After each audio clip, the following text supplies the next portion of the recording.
একটা তো হচ্ছে যে বোঝাই গেছে যে খুব পরিকল্পিতভাবে প্রথম আলোকে বা ডেইলি স্টারকে টার্গেট করেই এখানে যে অগ্নিসংযোগ এবং লুটপাট পুরো জিনিসটাই করা হয়েছে ঠান্ডা মাথায় এবং এটা পরিকল্পিতভাবেই এটা এটা করা হয়েছে। সম্ভবত যারা নাশকতা তৈরি করেছে তারা একটা সুযোগের অপেক্ষায় ছিল। ওসমান হাদির মৃত্যুর পরে যে বিক্ষোভ তৈরি হয়েছে তাকে কিছুটা পুঁজি করে সে আবেগটাকে পুঁজি করে মূলত এই যে মানে কি বলবো একেবারে নজিরবিহীন যে ঘটনা সেটা সংঘটিত হয়েছে এবং বোঝা যাচ্ছে যে এর পিছনে সুনির্দিষ্ট যারা যেটা আমি বহুবার বলেছি যারা সংবাদপত্রের স্বাধীনতা বলি মুক্ত চিন্তা বলি মুক্ত বুদ্ধির যারা চিন্তা দিক থেকে মনস্তাত্ত্বিকভাবে যারা এর বিরুদ্ধে সেরকম একটা মতাদর্শিক রাজনৈতিক চক্র এর পিছনে ছিল। আর এর সঙ্গে যেটা যুক্ত হয় যখন একটা মব যুক্ত হয় তখন নানা ধরনের মতলববাজ মানুষরা যারা লুটপাট করতে চায়, যারা এখানে যা কিছু এখানে কম্পিউটার নিয়ে গেছে, নগদ অর্থকড়ি নিয়ে গেছে বা মূল্যবান টুকটাক নিয়ে গেছে, এরা এই দঙ্গলের সঙ্গে যুক্ত হয়। তো গুরুত্বপূর্ণ যে কিন্তু আমি যেটা একটু আগে বলছিলাম যে এ পর্যন্ত আমার অভিজ্ঞতা হচ্ছে কিছু লোককে ধরনের গ্রেপ্তার হয়, কিছুটা তারা তাদেরকে আইনের আওতায়, কিন্তু বিচার আমি এ পর্যন্ত এসব ঘটনার কোনো বিচার দেখিনি। আর পেছনের কুশীলব যারা যারা পুরো জিনিসটাকে যারা ডিজাইন করে, যারা নীলনকশা তৈরি করে, তারা বরাবরই ধরাছোঁয়ার বাইরে থাকে।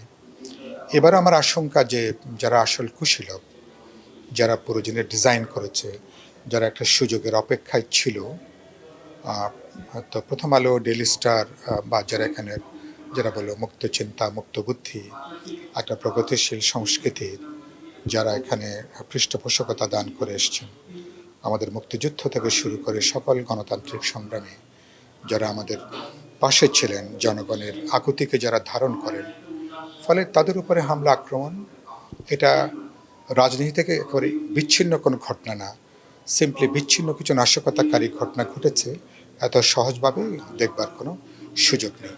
তো এটার হাত বা তাদের শেকড় অনেক গভীরে।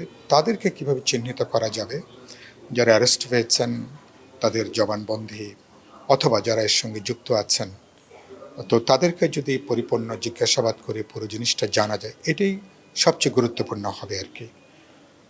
তো আমি ওদিন তার পরপরই এসেছিলাম, ঘটনার পরদিন সকালবেলা। তখন আমি মাহমুদুর রহমান মান্না সহ জেএসডি নেতারা আমরা গণতন্ত্র মঞ্চ থেকে ওদিন সকালবেলা এসেছিলাম।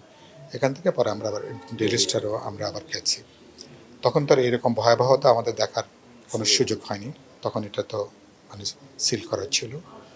তো আমরা তো প্রচণ্ড ক্ষুব্ধ এবং আমরা আশা করব যে দেখলাম যে নতুন স্বরাষ্ট্রমন্ত্রী তিনি 2 মাসের একটা সময় নিয়েছেন, সরকার তার কথা রাখবে এবং এটা কেবলমাত্র আনুষ্ঠানিক তদন্ত হবে না, সত্যি সত্যি এর গভীরে যে জিনিসটা উদ্ঘাটন হবে, পুরো চক্রটা পুরো নাশকতার ছক উদ্ঘাটিত হবে এবং যারা রাজনীতির দিক থেকে এগুলোকে মদত জুগিয়ে আসছে তাদেরকে চিহ্নিত করে আইনের আওতায় আনা হবে।